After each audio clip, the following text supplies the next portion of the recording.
මිනිස් සංහතියේ සියවස් ගණනාවක් තිස්සේ මුහුණ දෙන දරුණුතම සෞඛ්‍ය අර්බුදය වෙන පිළිකාව අද වෙන විට ලෝකයේ ජීවිත මිලියන ගණනාවක් බිලිගනිමින් සිටිනවා. 2024 වර්ෂයේ පමණක් ලෝකයේ නව පිළිකා රෝගීන් මිලියන 20ක් සහ මරණ මිලියන 9.9ක් වාර්තා වුණා. තවමත් මිනිසාට පරාජය කිරීමට නොහැකි වූ මෙම මාරාන්තික රෝගය පරාජය කිරීමට අවසානයේ විසඳුමක් ලැබී ඇති බව ඔබ විශ්වාස කරනවාද? බ්‍රිතාන්‍ය සහ රුසියානු පරීක්ෂණවල ප්‍රතිඵලයක් ලෙස පිළිකා රෝගීන්ගේ ජීවිත රැක ගැනීමට හැකි එන්නතක් සොයාගෙන තිබෙනවා. අද අපි කතා කරන්න බලාපොරොත්තු වෙන්නේ මානව ශිෂ්ටාචාරයේ අලුත් පරිච්ඡේදයක් නිර්මාණය කරමින් පිළිකා රෝගීන් මිලියන ගණනාවක් බේරා ගැනීමට සූදානම් වෙන මෙම පිළිකා එන්නත ගැනයි. මේ ගැන සවිස්තරාත්මක තොරතුරු දැන ගැනීමට රැඳී සිටින්න අදත් වීඩියෝවේ අවසාන තප්පරය තෙක්. අංක 1. එංගලන්ත සහ ජර්මානු පරීක්ෂකයන් විසින් හඳුන්වා දුන් පර්සනලයිස්ඩ් mRNA පිළිකා එන්නත. වර්තමානයේ ලෝකේ පුරාම වගේම දැන් ලංකාවේ ජීවිත රැසක් බිලිගනිමින් පිළිකා රෝගයේ පැතිරී තිබෙන බව අපට දැකගන්න පුළුවන්. 2019 සිටම ශ්‍රී ලංකාව තුළ පිළිකාව ශීඝ්‍ර වර්ධනයක් පෙන්눔 කරමින් තියෙනවා. 2020 වර්ෂයේ වෙන විට පිළිකා රෝගීන් 28253ක්ද ශ්‍රී ලංකාව තුළ වාර්තා වන අතර පිළිකා ආශ්‍රිත මරණ 13372ක් වාර්තා වෙනවා. 2022 වර්ෂයේ වන විට නව රෝගීන් 33243ක් වාර්තා වෙන අතර පිළිකා ආශ්‍රිත මරණ 19322ක් දක්වා වර්ධනය වී ඇත.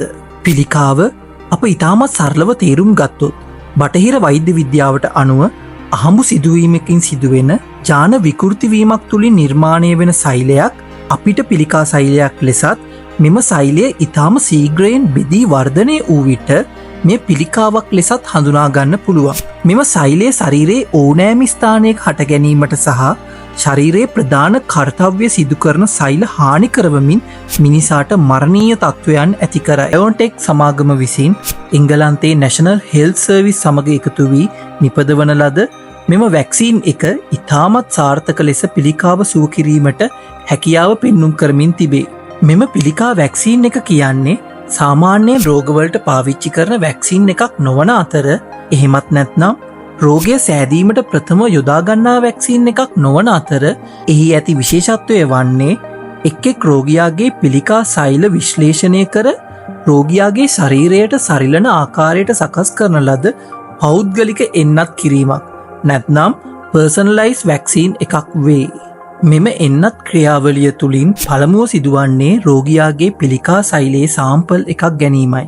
ඉන්පසු නෙක්ස්ට් ජෙනරේෂන් සීක්වන්සින් තාක්ෂණය ඔස්සේ එම සෛලයේ DNA විශ්ලේෂණය කිරීම සිදු කිරීමත් එමගින් ඉතාමත් සියුම් වෙනස්වීම් හඳුනා ගැනීමත් හැකි වෙනවා. මෙම විශ්ලේෂණයෙන් පසු AI තාක්ෂණය ඔස්සේ මෙම පිළිකා සෛලවලින් නිපද වෙන සිරුරට ආගන්තුක නියෝ ඇන්ටිජන් නොහොත් ප්‍රෝටීන හඳුනා ගනු ලබනවා. මෙම ක්‍රියාවලිය පැය කිහිපයකින් නිම කිරීමට ලැබීම නවීන විද්‍යාවේ මහා පෙරලියක් ලෙසද හඳුනාගෙන තිබෙනවා.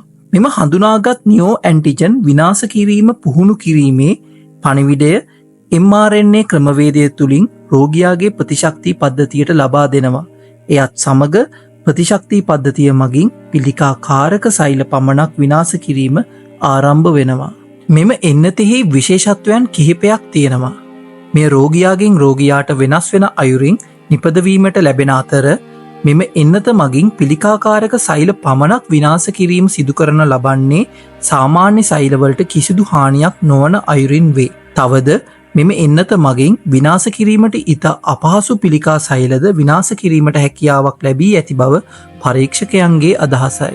දැනට මෙම එන්නත පළමු සහ දෙවන හියුමන් ට්‍රයල් වලදී ඉහළ නිරවද්‍යතාවයක් පෙන්눔 කර ඇති අතර නැවත පිළිකා සෛල වර්ධනය අඩාල වී ඇති බවද පරීක්ෂණයන්ට භාජනය කර රෝගීන්ගෙන් හඳුනාගෙන ඇත. බයොන්ටෙක් සමාගම විසින් පවසන්නේ 2026 වසරේ පළමු කැන්සර් තෙරපි එක සිදු කිරීමට නියමිත බවත් 2030 වසර වන විට රෝගීන් දසදහසකට මෙම පර්සනලයිස්ඩ් කැන්සර් තෙරපි එක සිදු කිරීමට බලාපොරොත්තුවෙන් සිටින බවයි. අංක 2. 2025දී සාර්ථකව අත්හදා බැලූ රුසියානු mRNA පිළිකා එන්නත. රුසියාවේ ගැමේලියා පරීක්ෂණ ආයතනය සහ හැන්සෙන් මොස්කව් පිළිකා මධ්‍යස්ථානයේ දායකත්වයෙන් නිපදවනු ලැබූ මෙම එන්නතට පිළිකාව මැඩ පැවැත්වීමට ඉතා හොඳ ප්‍රතිඵල අත්කර දෙමින් සිටින බව රුසියානු පරීක්ෂකයන්ගේ අදහසයි. මෙම පිළිකා එන්නතේ ක්‍රියාවලිය බයෝන්ටෙක් සමාගම විසින් නිපදවන ලද එන්නතේ ක්‍රියාවලියට ඉතාමත් සමාන ක්‍රියාවලියක් බවද ඒ තුළින් පිළිකා සෛල විනාශ කරන අතර මෙම එන්නත බයෝන්ටෙක් එන්නතට ප්‍රථමව නිපදවීමද විශේෂත්වයක් වෙනවා. රුසියානු රජය විසින් නිල වශයෙන් මෙම එන්නතෙහි නිරවද්දතාවය හෝ පරීක්ෂණ ප්‍රතිඵල ලෝකෙට නිරාවරණය නොකිරීමත් ලෝක වෛද්‍ය ශේෂ්ත්‍රය තුළ කතාබහට ලක්වී තිබෙනවා. නමුත් රුසියානු රජයේ නවතම තොරතුරු අනුව 2025 වර්ෂයේදී මෙම එන්නත නොමිලේ රුසියානු රෝගීන්ට එන්නත් කිරීමට බලාපොරොත්තු වෙන අතර මෙම රුසියානු එන්නතෙහි මාත්‍රාවක වටිනාකම ආසන්න වශයෙන් රුපියල් ලක්ෂ 7කට පමණ මිලදී ගැනීමට හැකි වෙනවා. ශ්‍රී ලංකාවේ කාන්තා රෝගීන් අතරින් බහුලවම දක්නට ලැබෙන්නේ පියයුරු පිළිකාවද පුරුෂයන්ගේ මුඛ පිළිකාවද මෙමගින් සුව කිරීමට හැකියාවක් ලැබේ යයි අපගේ ප්‍රාර්ථනාවයි. ශ්‍රී ලාංකිකයන්ගෙන් 12න් එකකට සෑදෙන මෙම මාරාන්තික රෝගයට පරිසර දූෂණය, අක්‍රමවත් ආහාර පුරුදු රටා, දියවැඩියා රෝගී තත්ත්වයන්ද ප්‍රධාන වශයෙන් අද වන විට බලපා තිබෙනවා. නමුත් අපගේ දේශීය වෛද්‍ය විද්‍යාවට අනුව අනෝදා, කරවිල, රතුවල, නාස්නාරන් සහ වරකා වැනි පිළිකා මර්ධන ආහාර අපගේ ආහාර රටාවට වැඩියෙන් ඇතුළත් කිරීම තුළින් මෙම මාරාන්තික රෝගී තත්ත්වයන්ගෙන් මිදී සිටීමට අපට හැකියාවක් පවතිනවා. ඉතින් අද වීඩියෝ එක වටිනවා කියලා ඔබට සිතනවා නම් අපිට කමෙන්ට් එකකින් කියන්න.